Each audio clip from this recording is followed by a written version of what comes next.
First of all, I'd like to introduce myself. My name is Mikhail or Michael, or whatever you like. Surname is Stepanov. I'm Russian, living in Moscow, and actually I have been working with this method and theory for about 20 years now. So yes, I will tell a bit later about the history. So my proposal is that we have rather flexible way to communicate. That means you might probably ask some questions and I might try to answer, because sometimes questions on the way are very valuable. In case your question will be, in my opinion, just stretching somewhere out or too detailed, I would suggest to leave this on Q&A session, which will be in the end of our webinar. Okay, yeah, so also the communication, I would prefer if you write something in the chat. So I will leave it open, so I will see all your comments and questions. And actually, probably in Q&A section also, I will firstly go by questions in Q&A and then by voice. Okay, so feel free to communicate.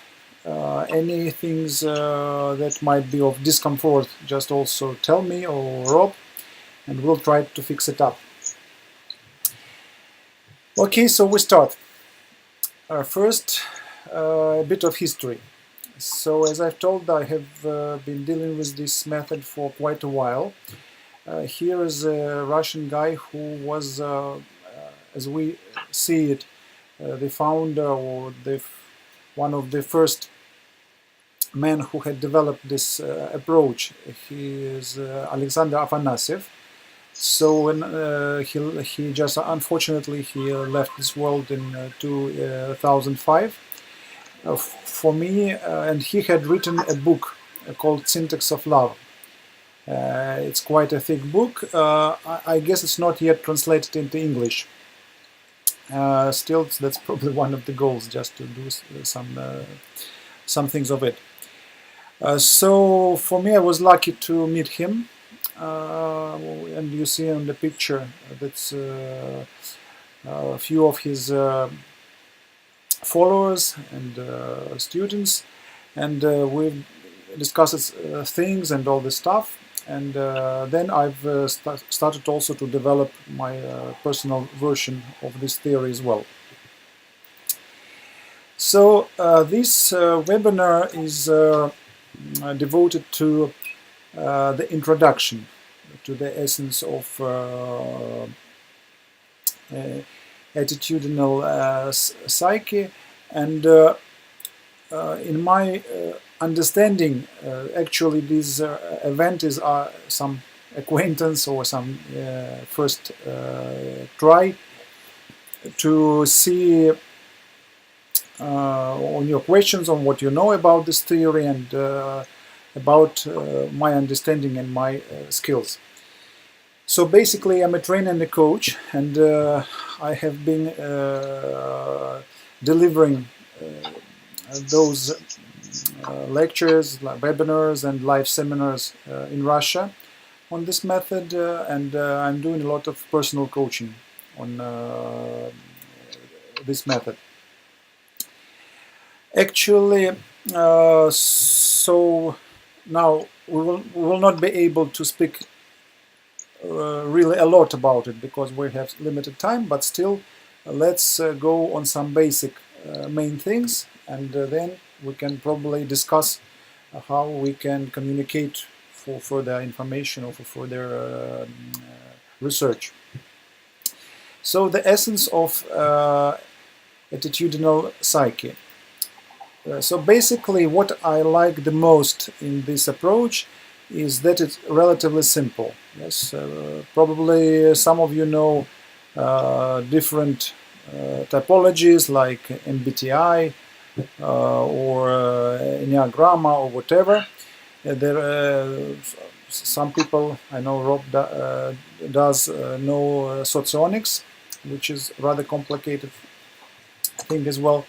So this approach is rather simple in the way that it's like it has very obvious and very simple parts. Yes, so first of those parts are aspects, and the theory says that there are 4 aspects, yeah, which are organized in a hierarchy. So those 4 aspects are, so to name it, it's volition, physics, logic, and emotion. Basically, to understand what we're speaking about is just to inspect those aspects in ourselves. Yeah? I will, throughout our webinar, use such a thing like explaining on the example of myself. So when I'm thinking of myself, I would evidently see that I have emotion. Yes, because I know that I can smile, I can just express myself in some way people like or dislike, and actually this part of me stands for emotional reactions, for my inner states, for sympathy or empathy, and basically if we go deep in where this part of ourselves come from, we might say that animals also have this aspect, yes, so especially pets. And if we study with them, we see that emotion stands like a signal system or a language for animals. And that is important because basically on this in this aspect we can communicate, yeah, whether we like, dislike, or stay neutral. Another part of me will be logic, because I can make some conclusions, I can put reasoning, and express something which we call intelligence. Yes, that basically stands for theories, for explanation of things, for schemes and calculations. Basically, those 2 elements are rather evident, yes, for us. The third one is also very good to see and to feel, is physics. It's my body. But basically that's not only my body, physical body, but that's also all I have dealing to instincts, both individual and group instincts. What does it mean? That means that there is some chemical reactions in my body, yes, so something happens inside, and those things but they influence, yes, on my behavior, on my decisions, and all this stuff. And so if we speak about this area covers my body, my home, my car, my cup of tea, and also my instinct reactions. As an example, I would say that, for example, if you go somewhere tonight in a lonely city or a lonely town, and some dangerous guys come across the street, you immediately will feel some instinct reaction, yeah? Like blood pressure, like, I don't know, gut feeling, what people say, or something like this. And that all stands for physics. The fourth part is something we all know and feel inside ourselves, but it's not emotion, logic, or physics. It's our self, let's say it that way. Actually, volition is a good definition, because it stands both for self-concept and think like personality or ego, but both for energy and willing. Yes, actually, the reason it's in one aspect, because those things are highly linked. The more ego or the more self-concept I have, the more powerful wills and volitions I have. Basically, once I've met a research, when I've read a book of I think American scientist Ken Wilber, and he has a book called No Boundaries, and there he had an exploration and research on what is a person and the boundaries of our personality. Yeah, and the idea came up from this book was as well that the more boundaries we have, the more strong wills and volitions we have. So that's why it's all coming in one hand. So is it good? Everybody hear me well? And everything is understandable. Yeah, very good. Yes. Thank you. So basically, I will just say the way I feel and understand it now, that this theory is not something really modern. Yes, if we go somewhere deep in the history and look for some religious or spiritual theories and understanding of the human, we would find that most of knowledge says that people consist of some bodies, yes, like soul, spirit, physical body, or energetic body, yes, and these things they are still up to explore later, because for now we have too little information, but still somehow it has to do with these bodies, as the way I feel. So for now we will not go that deep, so we will move on the introduction. Yes, so what is this theory about? So we have two parts of four aspects of our life, yes, of ourselves. And the main idea of this approach is that there is a hierarchy, and it has the following shape. Yes, we have something which we put to top priority. Yes, we would call it upper attitudes. Yes, we have something with first attitude, with second attitude. That means actually we are self-confident and sure of what we feel or think or understand in this floor. And we have lower attitudes. Yes, that's something we have in third priority and in fourth priority. Yeah? What does it mean? It means that if we will compare it with building, that I will also probably make example on myself. Yes, me personally, I have volition on the first place and logic on the second. That means that if I want something, for example, I want to buy a new car, I have no doubts about it. Yes, something coming from inside has absolute priority and absolute verification for me. So I have no need to ask somebody, do you think it's a good idea, or should I do this or that? Or I don't even have any hesitation whether it would influence other people. Yes, because I think that my wills and my wishes and my concern has the most high priority, even more than normal, we would say like this. And I will, if I feel I want something, I will never hesitate. That doesn't mean those people don't have hesitations in their life or something. That only means that in one piece of time, they are absolutely sure what they want and what they're going to. Tomorrow they might change their direction, but till tomorrow they are 100% sure of what they want to do. So second priority is a bit less than first, but basically it's not about the strength, but about the quality.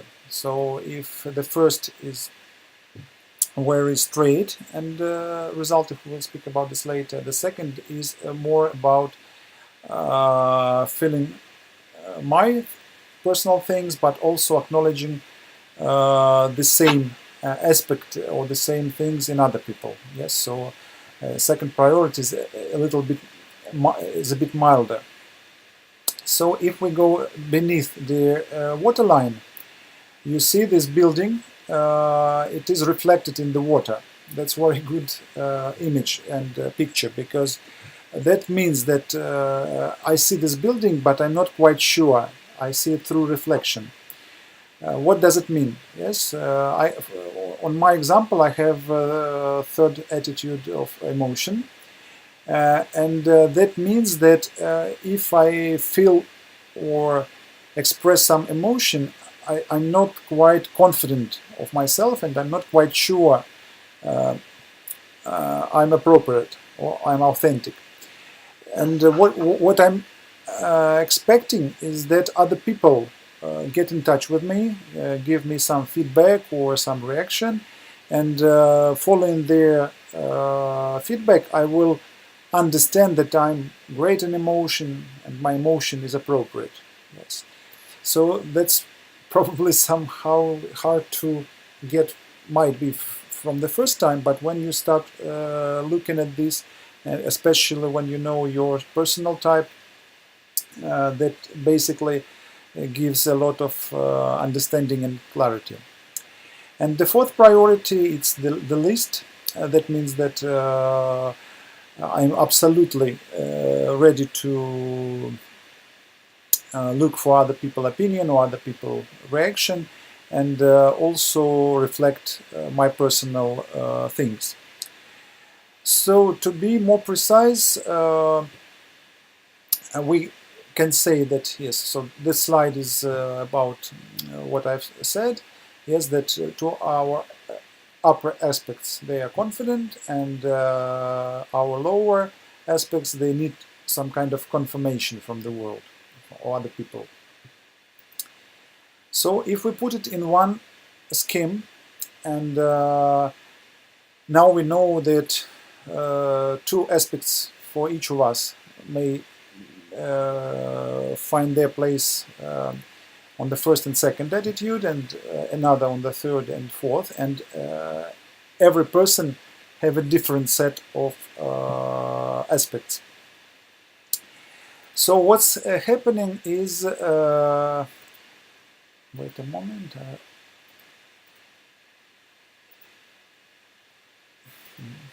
yes, so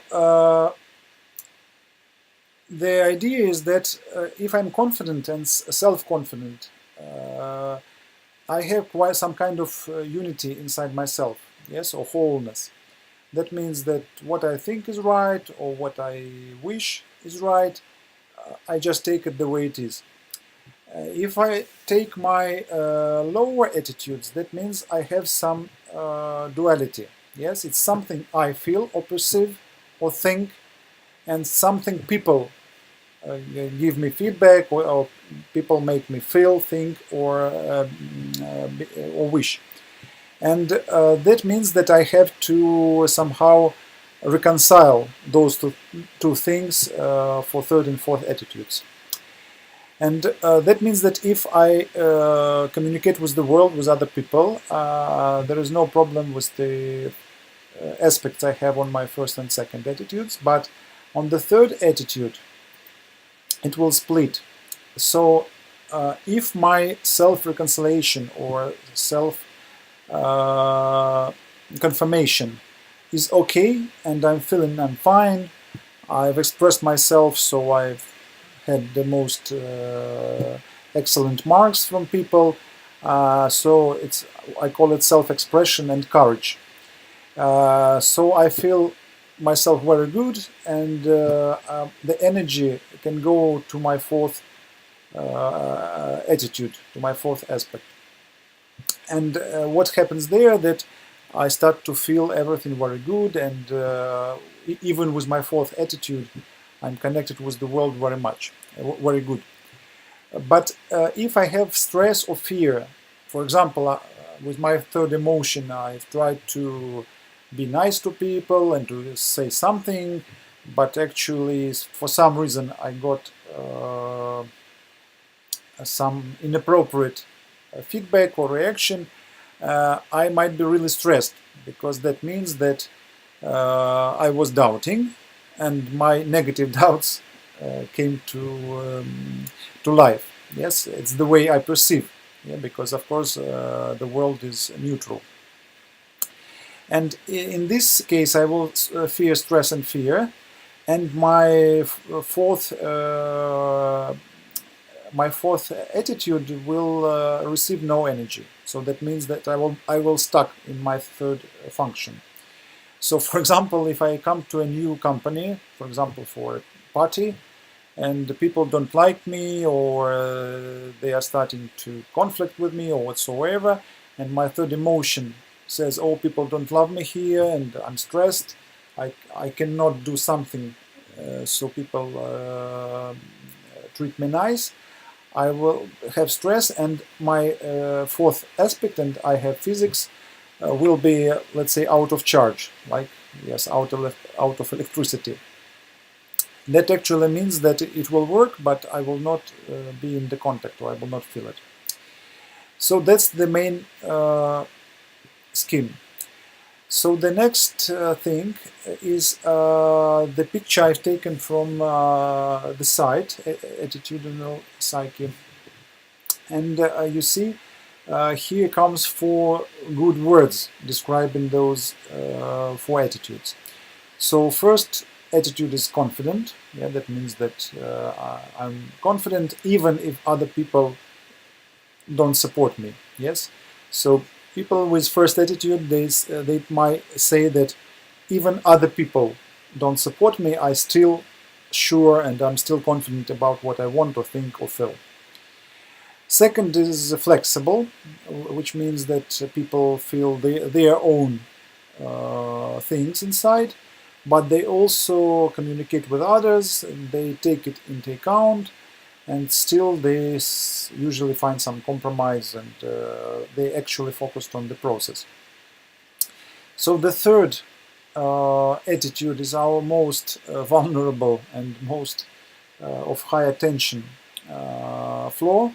It's called insecure, and that means that I'm doubting about myself, and I'm also rather scary about other people, because out of my vulnerability I might think that other people might harm me or might do me something wrong. And the fourth, I believe, it's where I also just reflect on other people, but the reason that, not the reason, but the fact that the fourth attitude stands on the lower priority gives me the idea that other people know better, and I don't have to bother myself or hesitate about it. I just want to rely on what other people tell me. That's it. That means somehow we don't suffer on our fourth attitude. We just do it on our own. It doesn't mean we are just following other people all the time. No. That means that we might either do it the way we know ourselves, but even the way we know ourselves, we usually take somewhere from other people's stereotypes. Yes, so I mean, if to develop it more deeper, I think we'll move to some other chance for webinar. Okay, so second thing, and it will be the last thing about introduction, is that somehow the focus of our attention really depends on the attitude. Somehow the aspects we live with first and fourth attitude is somehow focused on the result. And things I'm living with my second and third attitude, I'm somehow focused on process. I will give an example on myself. So with my first volition, whatever I do, I'm thinking of a result. Yes, for example, I'm coming to a job, and people say, "Oh, that's a nice job. You would have fun here." But I would say, "What's the goal? Yes, do we have bonus in the end? Let's make a plan. Put me KPI, and I want a performance bonus because I'm focused on the result." Yes, and when I will go to the work every day, I will think about this result as a red flag in the end. Yes, that doesn't mean I will just behave somehow different from other people, but that actually means that inside myself I will always reflect and always recall for the result of my work. Yes, always think about this. If I have a relationship with other people, for me the first question will be, are we a team or are we not? Yeah, that means that we're a result, because as an example, for example, some person with the second volition, he will never perceive this way. He will say, that's a process. Now we are not a team. In 1 hour communication we might become more a team, or we can make a couple of steps to make a team, and after that we might step back, or whatever. Yes, for me, if with my first volition I want to go in communication with people, so I need to decide it right now. Yes, are we in or are we out? So I have on the second floor I have logic, and actually you can observe it right now the way I'm communicating with you. Yes, so people with second logic, they don't put resultive things. They just speak in some logic flow. Yes, if you look at my speech, you will see that I'm not speaking like, look, this theory has 3 points, and each point has sub-points. Here it is, that's it. So that would be some kind of first logic, yes. For the second logic is communication is something like, guys, do you hear me? Ask me questions. And when I put some idea in words, you see it's kind of, I'm going to some lyrics and I'm going up and back, and my speech is more like a flow, but not like straight definitions and counting. That means that's a process. If we take my third emotion, that will be also a process. What does it mean? For example, I have some romantic evening and I go with my wife and we put candles and put music, and my emotion will always be fixed on the process. What's becoming good, or is there something not that good? I will always look at my wife's behavior and react somehow. Try to do something and wait for her feedback, and on and on, and that will not end. That means that I'm enjoying, let's say, emotional process. If we speak about emotion, actually music is a good thing to speak in emotion, because it's an emotional thing. And as an example of emotions, I would say, yes. So if a person, the composer of first emotion is Beethoven, yes, and you know his music, tam ta ta ta tam ta ta ta tam. So it's like a burst, yes, it happened, and that's an emotion, and it has result. If we speak about composer with second emotion, it will be somebody like Elton John, yes, who is light and easy, but it's more like playing, yes, it's like ping pong, and it has no stop. This emotion is like flowing, yes, like this. Composer with third emotion, an example is Chopin. And if you recall his music, it's like always developing, always trying to find something, very, very, very process, but it's not only process, but also something to find which to have some reflection from other people. No, I mean, it's just to study. And so that's it on emotion. And people with fourth emotion, they would be some, let's say, some kind of jazzmen who just, for example, play nice jazz, but what a result of emotion. Yes, they take one tune, and just on this tune they just develop techniques, but still for emotion it stands the same. So that was the example about a third attitude, and I was trying to say that third attitude is always focused on the process. And the fourth attitude is focused on the result.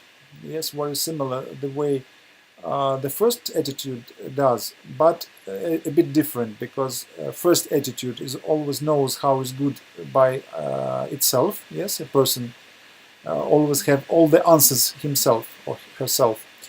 And the person with fourth attitude, he also know what's good and what's bad and what's the result, but he or she prefers to take it from other people, either right now or have some authority from the past. Yes, so that's basically the way it is. It's not the way fourth attitude cannot do it by their own, but that's the way of comfort. Right? It's more comfortable for fourth attitude to reflect other people. It's more energy saving for them. It's not about what's good or bad. So coming back to my example, that means that if I go to the restaurant with my friends, I will ask them, hey guys, what's a nice dish here? Just recommend me something and I get it. Yes, and I order and forget about this. Yes, because I have a result. I've asked my friends, they told me what's good, and I just made my choice. So that was my result, and I can go on with some other stuff. That's it. So finally, that means here you see the errors between self and others. Yes, and in first or fourth attitude we have only one error. Yeah, which means in my in my definitions, which means result or process. Yes. So, for example, the person with first attitude, he will tell other people what to do, what to think, or what to feel emotionally, and that will be the result. With the fourth attitude, person will probably understand what other people are really thinking or feeling, and also take it as a result. And you see on the second and third floor there is a double side communication. Yeah, those guys, not guys, but those parts of personalities, they are aimed on communication. The good thing about this world is that all of us have everything. Yes, every person has something on the first place, on the second, on the third, and on the fourth. So that's how formation of psychotype is. So we have four aspects, and those four aspects you see here, and we have, let's say, 4 rooms, yes, or 4 floors, and each person can have any disposition of those aspects into these floors. Yes, for example, we put it this way, and we get a psychotype, for example, the same as Margaret Thatcher.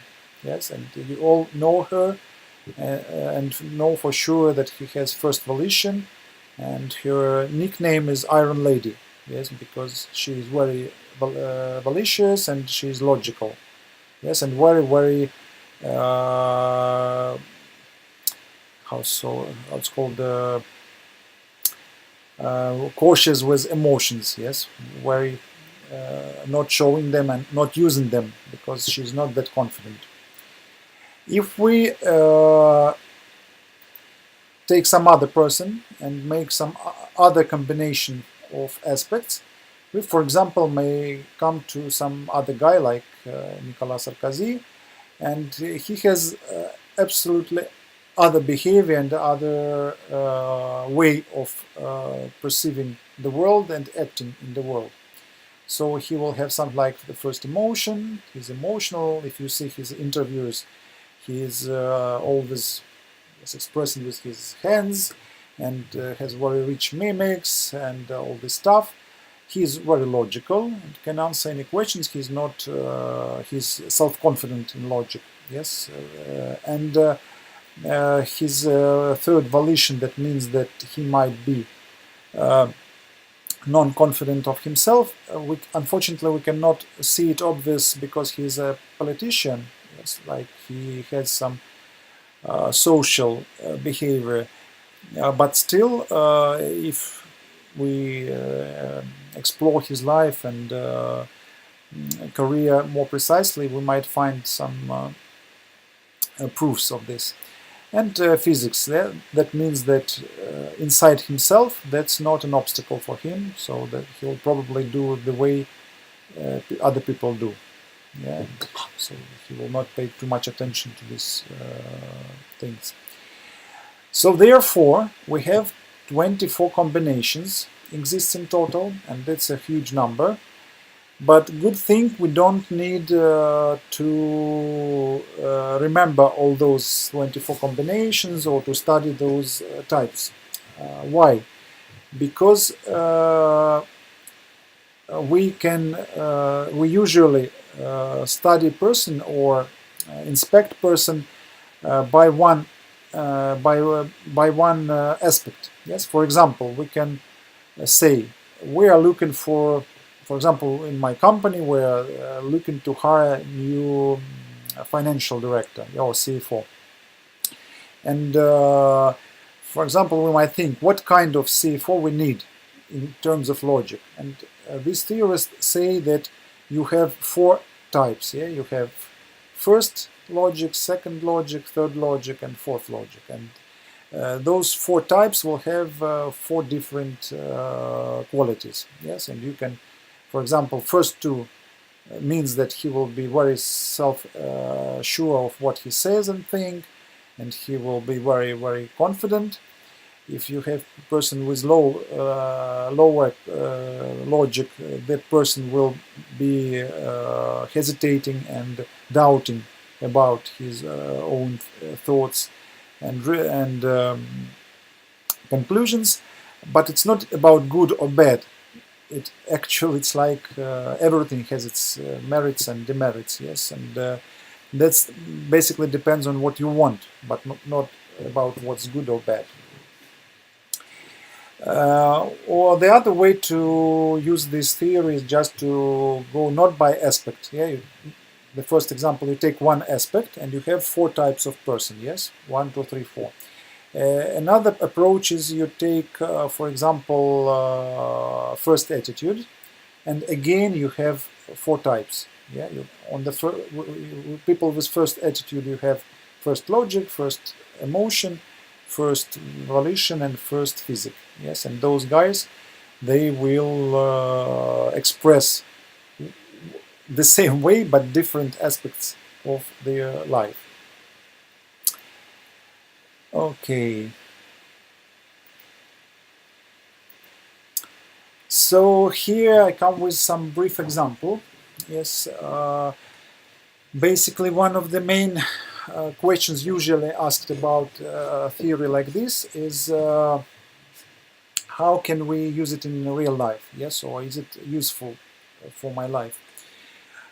So in my practice, I have been consulting a lot of companies, and I have been working with human capital director in a couple of companies, and I've proposed this typology to use for hiring people and for HR process.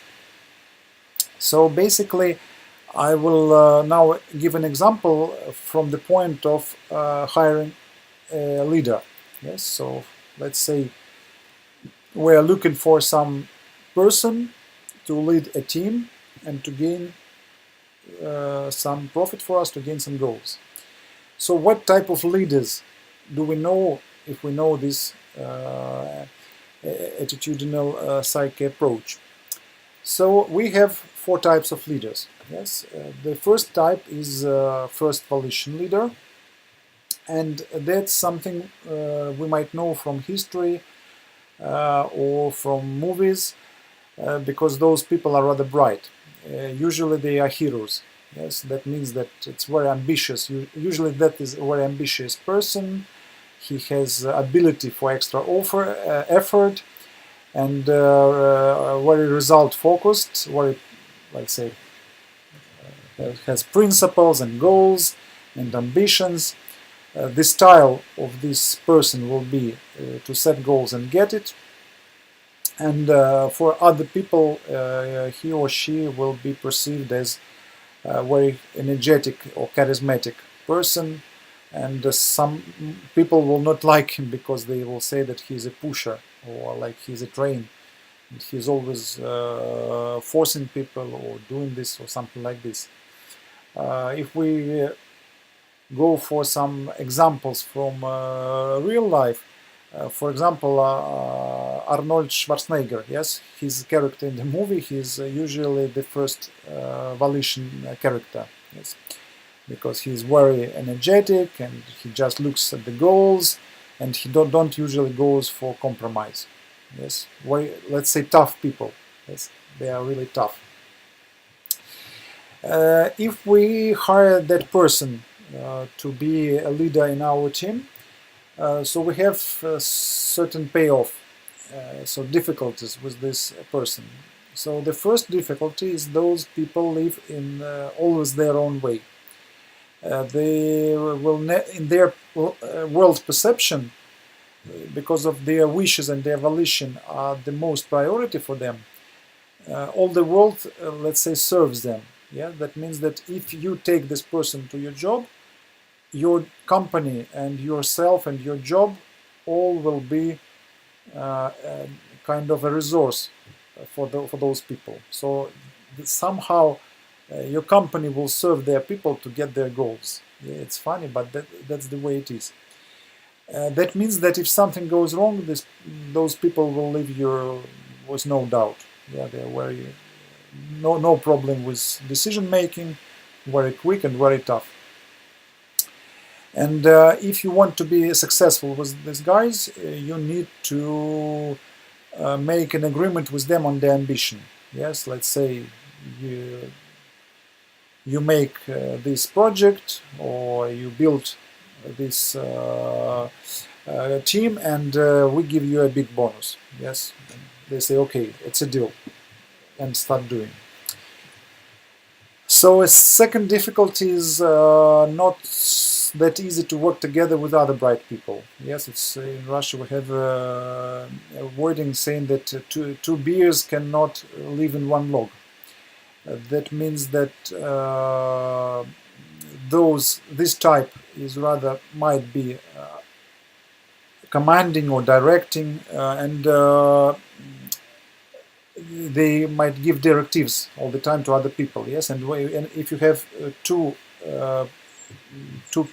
person or two people of that type, they might struggle. Yes, if you have those people in your team, for example, right now, the good thing is to so-called to mark the territory.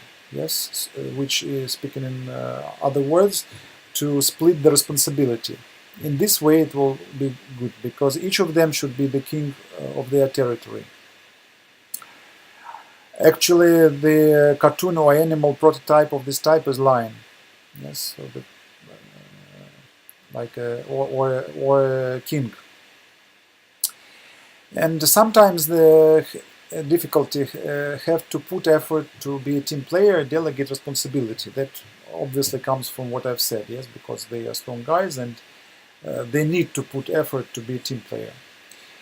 If we look at second volition people, you see they are much more communicative, mild, and focused on the process. That means those people are rather flexible, they make negotiations with other people, they are real, by their type, team players, process focused, the style, the development of the process, so they go to the work every day, and every day do something to improve their life and the life of the company. And somehow we can say they are democratic from inside. The difficulty, of course, the difficulties is from the point of other attitudes actually. So they enjoy stability. So it's very hard to motivate those people because they usually are happy with their life. And sometimes the attitude they have on the first place it might be critical. For example, if a person has first logic and second volition, that means that he is very rigid and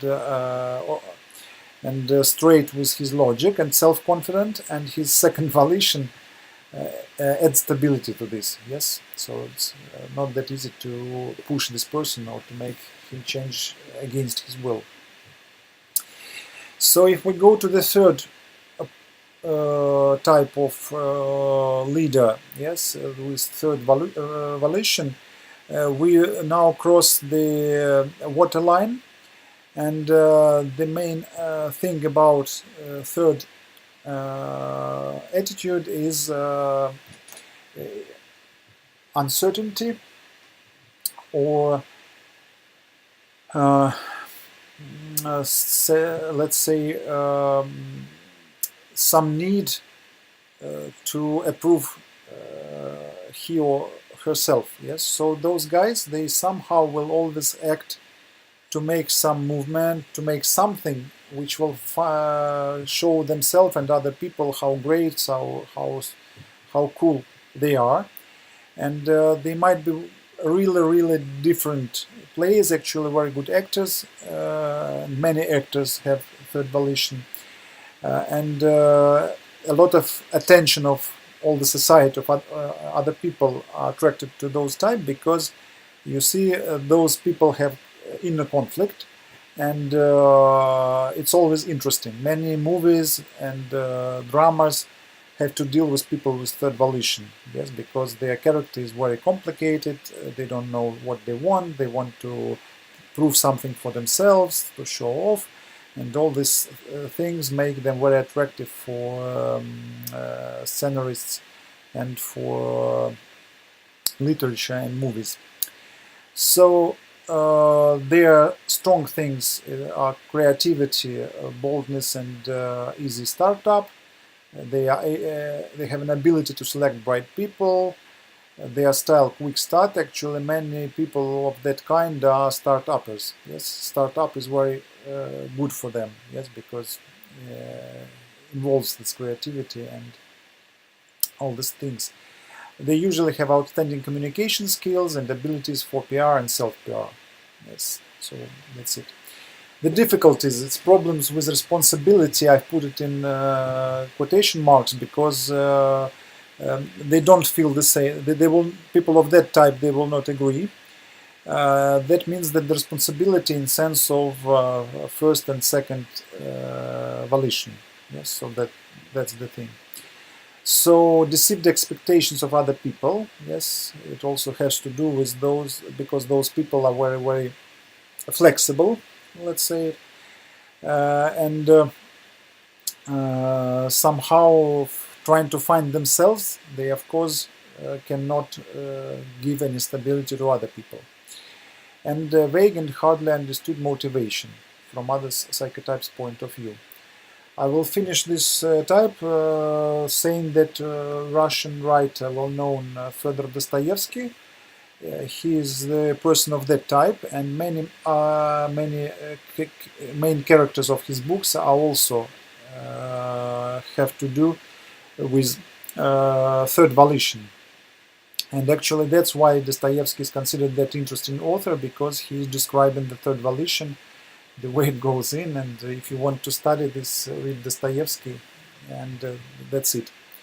If you remember, there was a guy called Raskolnikov, and he was thinking inside himself, do I have the right, or am I a cool man, or am I small fly? Yeah, so that's the question typical for third volition.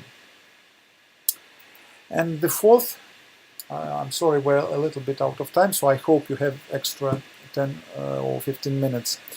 It's fourth volition, so it's loyalty, support, care, style let's live amicably, no conflicts. It's actually a lot of comics, they have fourth volition because they're nice guys, they love people, and it's not about they're that nice. It's actually with their type, it's very easy for them to be nice and just to tell people to give people what they want. Yes, they are not ambitious this way.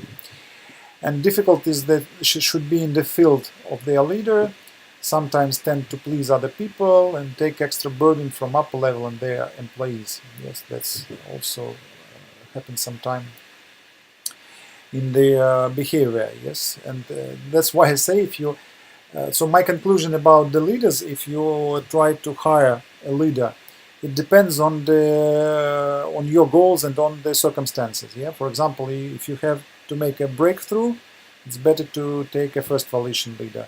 If you need to take care of some process and let's say like banking, yes, and to go every day and to keep nice process and to improve it, it's better to take a person with second volition.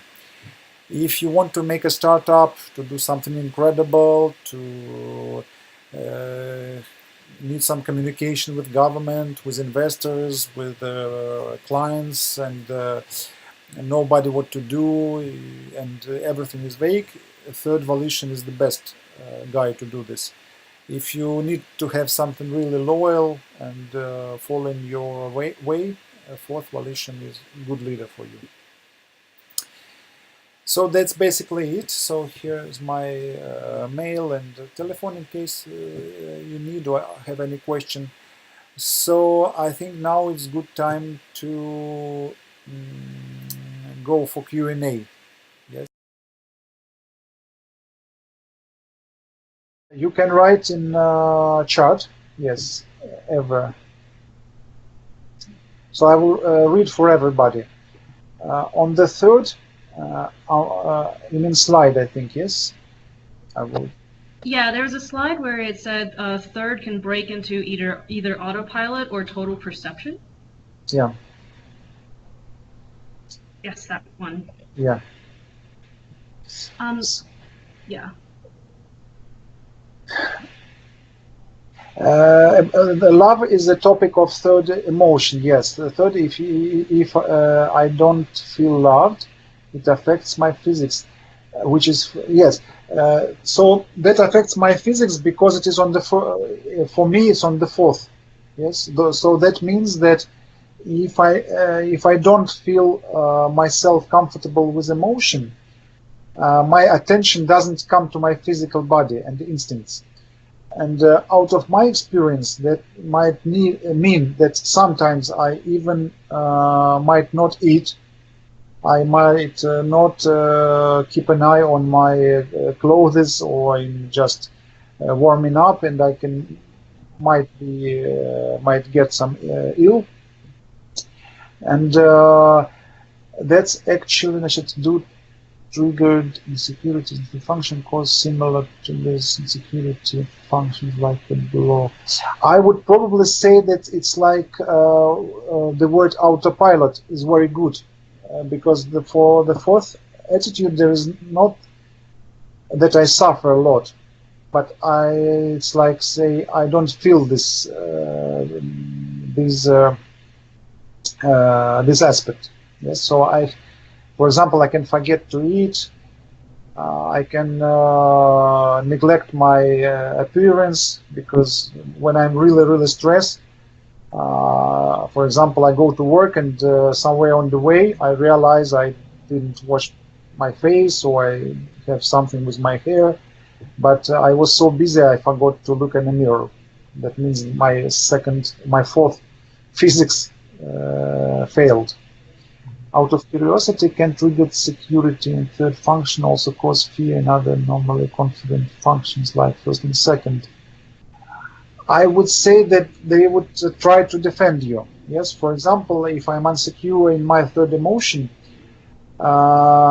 I will try to compensate it with volition and logic. But it's not very successful because it's another aspect, you see. So the example for this, if I come to some place where people just crying to each other and are very rude, and the atmosphere is not good, I might say them, come on, stop arguing, you need to do that and that. This is stupid, yes, you see. So I'm influencing them, but not through my emotion, but through my volition and logic. Yes, so sometimes it helps, but sometimes it's not. So Eva, did I answer your question? Yes, thank you very much. Good. Any other thing?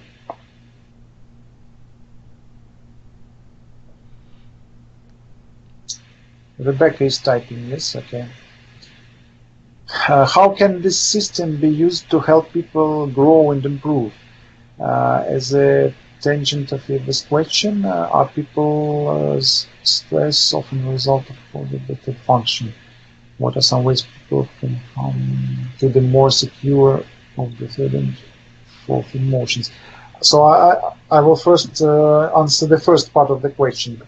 So basically, yes, most stress comes with third attitude, and I will tell you why. Because we, all of us, we feel stress in every attitude, yes, but we have different ways to cover up with the stress. That means that if I have stress in my volition, I have a first volition, I will catch up very quickly. Yes, I will make a very strong decision. I will split with some people. I will go for straight conflict and solve the problem. Yes, so that means that even even if it's painful, yes, but I will go out somehow quickly. With my second logic, I will also find some explanations and discuss. So did I answer your question, or something is still on? Rebecca. Rebecca's, we heard you answer the first part, but we didn't hear you answer about the last part. What are some ways people can come to be more secure in their third and fourth emotions? Okay. So yes. So again, can trigger security, emotional support feeling.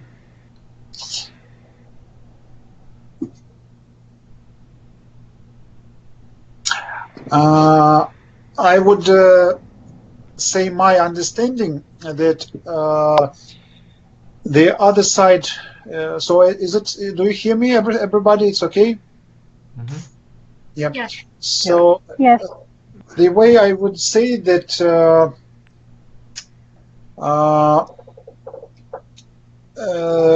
the third attitude, though people feel insecure and stressed, the other side of the coin is manipulation. Yes, so people with third attitude often manipulate.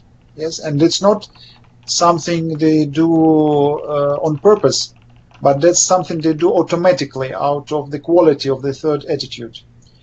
And manipulating other people will cause them stress.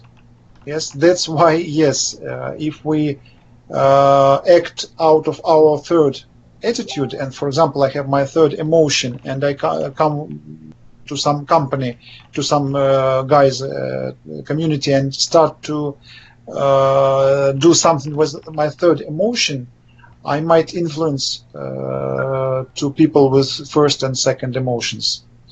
Basically, they recover very quick, yes, but still manipulation is a manipulation. That's why I might hang them up, something like this, or make them stuck.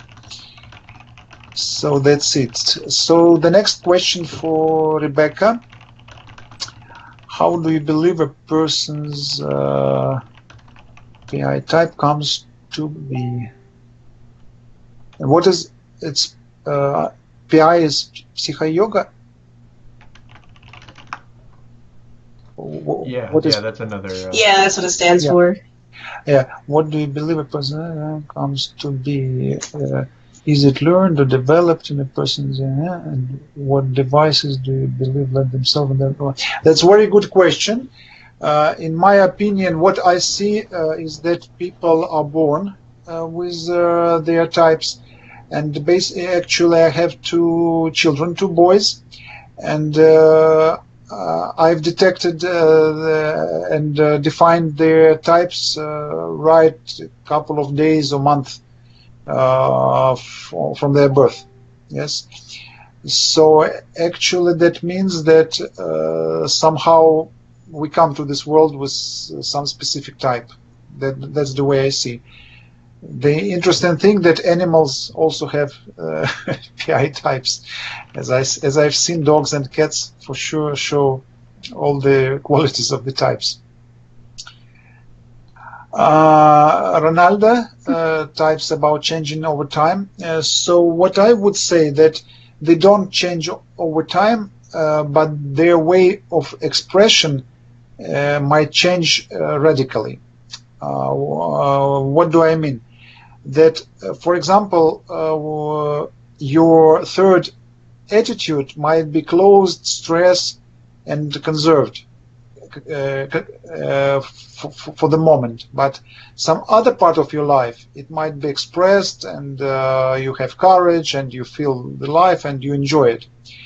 My observation that usually people have two parts of their life. The first part of their life when they mostly live on their upper attitudes, and they are rather stressed by their lower attitudes. And the second part of their life, they come to their self-expression and self-realization, and that's the time they start living actively on their lower attitudes, and they have a lot of fun and challenge there. And my conclusion concerning your question, that they would look absolutely different, you see. So for example, if I take the same example with third emotion, one person with third emotion can be very conservative, very calm, very stressed, and very vulnerable. And another person with third emotion might be very nice and singing songs and showing up emotions and showing it to be very, very let's say complex and developed, and people like it because the quality of third attitude is that those people, they are motivated for development and they are rather sophisticated. Basically, the other side of the coin about all the types is that we're not that much sophisticated on our first and second attitude, and we are sophisticated on our third and fourth, because we communicate there a lot. Okay, Ronaldo, thanks. Okay, any other question?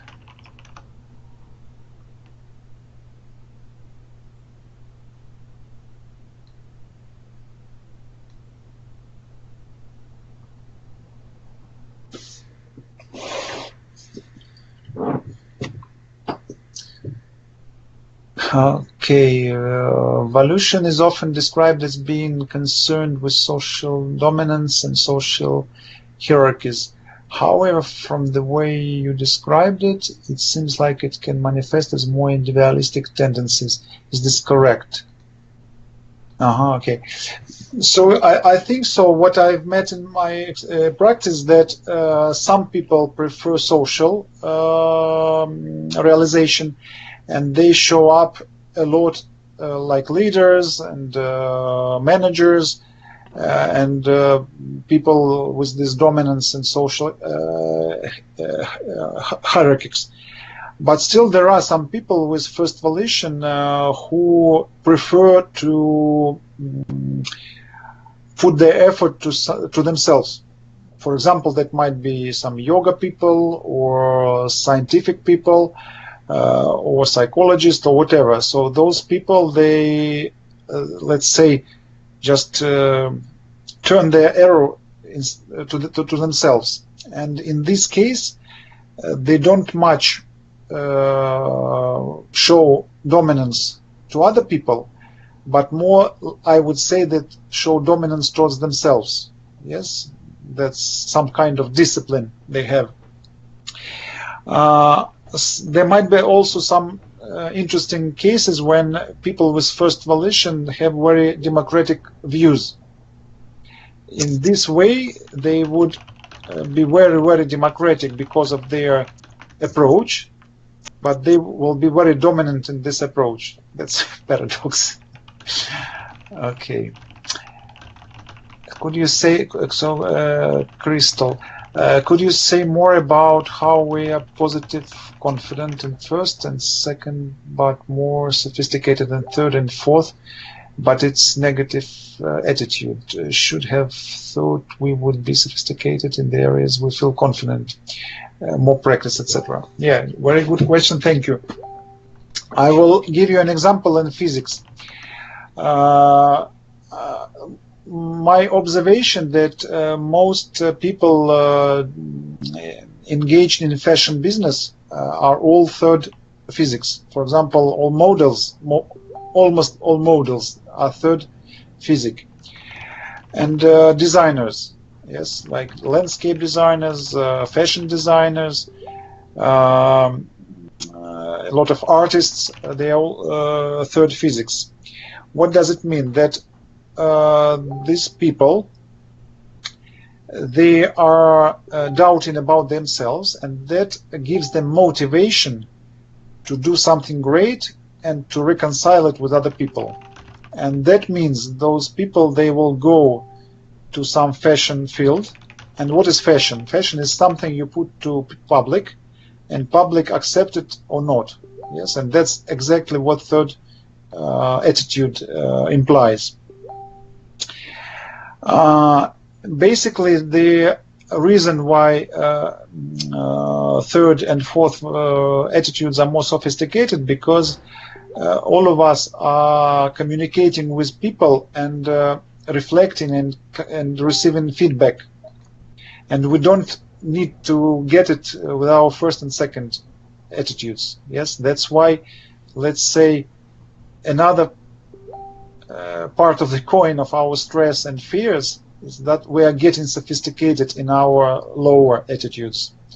And if I'm, for example, have in my type first volition, and I'm sure of myself, and if I don't like something, I just say goodbye to those people, I have no chance to get sophisticated.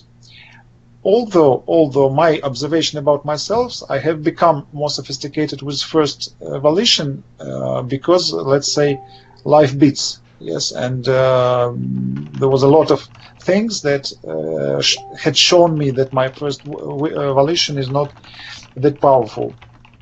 But still, I would say that it's another extent of what sophistication we have in our third or in fourth attitudes.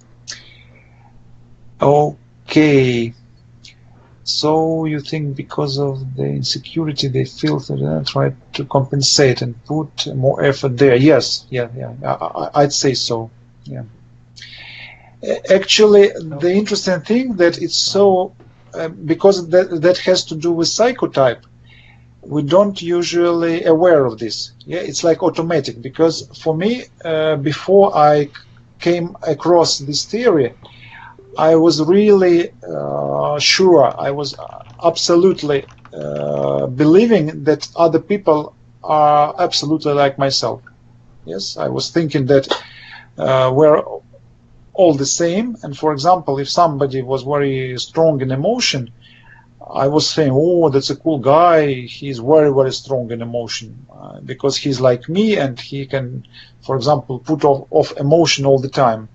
But when I came up to knowing the typology, I realized that people are different, and what's difficult for me might be easy for other people, and vice versa. What's easy for me might be difficult for other people. Yes.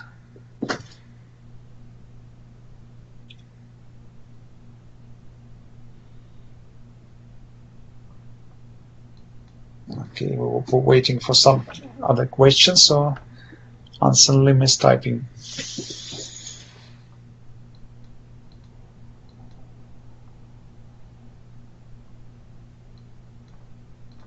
And just to, if I could add something, Mikhail, Yep.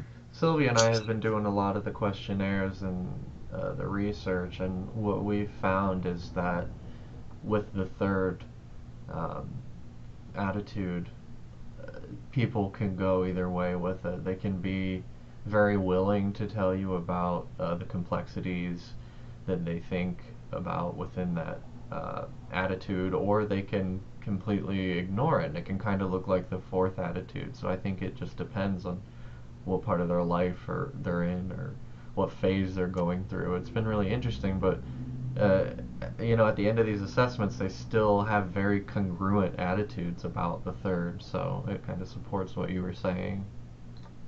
Yeah, that's it. That's exactly what's shown on the slide, you see. So there are two basic ways to develop, yes? So some people go the path of stress, fear, and just switching off their fourth attitude, and some people try more to self-express themselves, they have courage, they go on, and they have,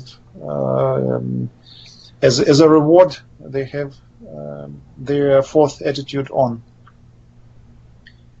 That's it. So that's why people with third attitude might be very different in their presentation.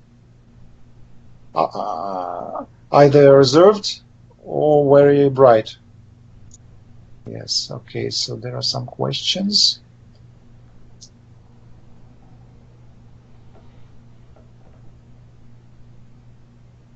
So now I think, yeah, it's Ivada. Is it possible for functions of a similar nature, like results with process, tend to blend together? Let me think about it. Just to understand right, what are you meaning? What do you mean? I mean, basically, so you can be very sure that you have result B, for example, but it can be harder to tell whether it's in the first or fourth position. It's just like that one dichotomy is so strong to the point that it almost seems like you could switch and be either. It takes a lot more nuance to figure out which one it is. Yeah, so basically we can even say that there are, I should put this also to slide, that you see we have some kind of matrix. So we have 2 and 3 attitude. They are process, and 1 and 4 result. But on the other hand, we have 1 and 2 confident, and 3 and 4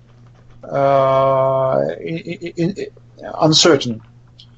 And this way, if you have defined that your aspect is focused on result, you just can investigate whether you are confident, and your perception is very, very, let's say, coming from you. Yeah, just other people's, they're like just spectators. Or it's something that you would prefer some strong men or women tell you what to do or what to feel or something, and you prefer to take a ready script and to use in your life. If I express it okay. So let me think. For example, it can become difficult to differentiate first for a function, or you mean differentiate in other people? Differentiate in other people, though sometimes it can be difficult to investigate oneself. Like if you look at the output, it can seem like things are almost the same even when they're truly not. Yeah, actually, I would say that in this typology, it's not that easy to tell other people type. I will tell you why. Because this type is, I call it, how it's called, internal type. Yes, it's not about the way people express. For example, if we take some MBTI or something other, it might be easier, yes, because that are typologies of how people, for example, exchange information, and that's more obvious. Here, it's more a typology on internal beliefs, internal priorities, and it's not always the same that people express themselves. For example, yes, some person with first logic might be very clever and he has his own thoughts, but for example, he decides not to tell other people about what he's thinking. Yes, and for other people, he will be just a silent guy, and they will probably think him to be a fourth or third attitude, but he is the first. Yes, it's just he decided not to speak up. Yes, so that's the difficulty. The same with emotion, the same with volition, especially on the job interview. Yes, when I was human capital director, I had a lot of headache on interviews because people are very, very hard to detect on interview because they are trying to conceal their true type, because from their childhood they know that their first attitude is too much, and they try to show off with their third attitude, and they made a completely mixed impression. Yes, so step by step to detect other people's type, we need to look at their very, very specific things, like the way they communicate, yes, like process or resultive, and the way they, I will put it, the way you just observe whether they are self-confident on some aspects or whether they are not. For example, if I speak with a person and I want to define his emotion, I will look how he or she communicate with my emotion. If we are in process, for example, I make a smile and the person give me a smile back, and he or she quickly see all my things, and there is always a conversation, that means that I'm communicating with a person with second or third attitude, and I have a third emotion. And if I have a person who is, I would put it on his or her own wave, and it's like he's not responsive to my emotion, that probably means that it's the first, even it's not, if it's not bright. But if the person is following my emotion and my emotional state, that might be fourth. But that's another topic. It's another big thing to discover, and to probably another make them lecture or something like this about how to detect people. It's very difficult thing. Okay. So when dependent, how does fourth get sophisticated through development, or is sophistication only? No, fourth is also sophisticated, but to reveal its sophistication, we need to go this right way on the slide for self-expression and total perception. That means that, for example, if I have fourth physic, and I need to be dressed well and to tell on some fine food or test wine, I need to be in good mood. Yes, if I'm in bad mood or I'm stressed, it's very hard to reveal my sophistication. But what I know for sure, that I have all the abilities. So just out of my own experience and other people, I noticed that people with fourth attitude, they are rather sophisticated and well-tuned. And the problem with them is to be in the state to express it. Because they, for example, I will also give one small example. I can tell wines. I can tell good wine from bad wine. Yes, because my fourth physics is sophisticated. But if I go to some place with upper physics, I might eat very rough food and drink very rough wine and say, okay, I'll take it the way it is. So I will not express it. The only thing, it depends on if my other aspects will not involve, because sometimes people with, for example, higher volition and lower physics, they might have preferences made by their volition, but not physics. So I hope I didn't messed you up. Okay. Okay, guys. So aren't you too tired? So probably we finish for the moment. I suggest we can communicate. For example, we can make a discussion in the group. Yes. Yeah. So that's a good idea. So I can take an obligation to keep an eye.